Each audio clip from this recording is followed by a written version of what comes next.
CM போனாலும் சரி, deputy CM போனாலும் சரி, எந்த மினிஸ்டர் எம்எல்ஏ எந்த கூட்டத்துக்கு போனாலும், அம்மா உங்களுக்கு 1000 ரூபா வருதா,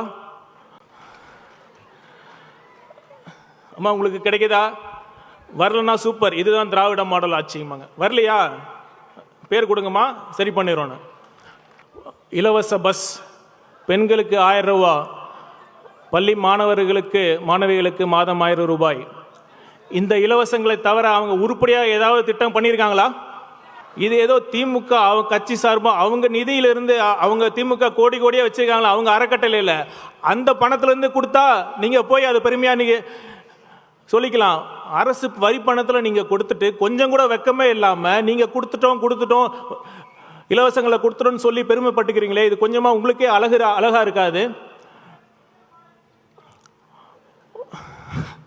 ஒரு கட்சி பெண்களுக்கு மாதம் 1000 ரூபா தரேன்னு சொல்கிறாங்க, இன்னொரு கட்சி மாதம் 2000 ரூபான்னு சொல்கிறாங்க.